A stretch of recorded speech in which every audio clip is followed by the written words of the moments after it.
Əziz bəylər və xanımlar, hörmətli izləyicilər, bugünkü reportajımız ölkədə gedən dırnaqarası kadr islahatı ilə bağlıdır. Reportajımıza başlamadan əvvəl sizdən xahiş edirəm ki, kanalımıza abunə olun və bəyənmə işarəsini edin.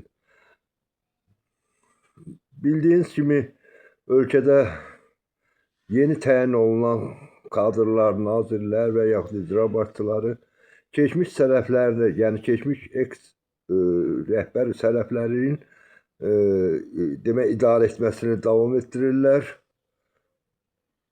Yəni bu da vətəndaşlar arasında qəbul edilmir.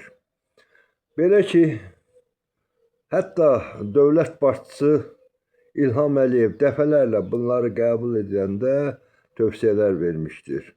Hər zaman dövlət başçısı İlham Əliyev ya nazirləri ya da icra başçılarını vəzifəyə təyin edəndə təyin olan məmurlara tövsiyə verir ki, dövlət vəzifəyə təyin olunan şəxslər məsuliyyətdən canını yaxasını qutara bilməz.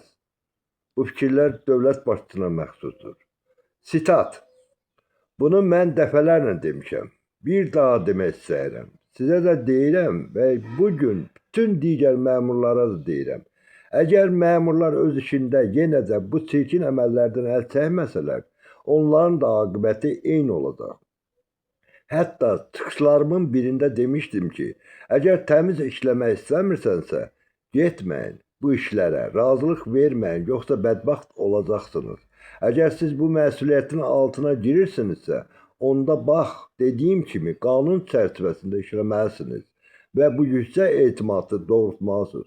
Elə işləməlisiniz ki, vətəndaşlar sizdən razı olsunlar. Bunu Prezident İlham Əliyev dəfələrlə icra başçılarını qəbul edən bir video formatda deyib. Amma apardığımız araşdırmalar onu göstərir ki, Prezidentin bu tövsiyələri təyin olan nazir və icra başçılarının loru dillə desə vecinə deyil. Onlar üçün maraqlı təyin olduğu qurumlar vasitəsilə dövlət əmlakını talan etməkdir. Belə ki, vəzifəyə təyin olunan nazir və icra başçıları rəhbərlik etdiyi qurumları öz əmlakı kimi baxırlar. Bu səbəbdən də nazirlikləri, şəhər və rayonları idarə edən kiçik padşahlar şəxsi mülkiyyəti kimi baxdıqları dövlət qurumlarının idarə edilməsinə öz qohum əqrəbələrini tapşırmaqla dövlət əmlakını talan etmə missiyasını həyata keçirirlər. Cəmi 2 ay əvvəl Avtomobil Yolları Dövlət Agentliyinin idarə heyətinə sədr təyin edilən Vüsal Nəsirli Qayni Məmmədəliyevi öz müşaviri təyin edir. Məqsəd məlumdur. Deyəsən Vüqar Nəsirli 1 milyard manat dövlət əmlakını mənimsəyən sələfi Salih Məmmədovdan geri qalmaq fikri yoxdur. Bax, maraqsı budur. Ona görə də bu cür xislətli insanların vəzifəyə gəlməsi gülüşdür.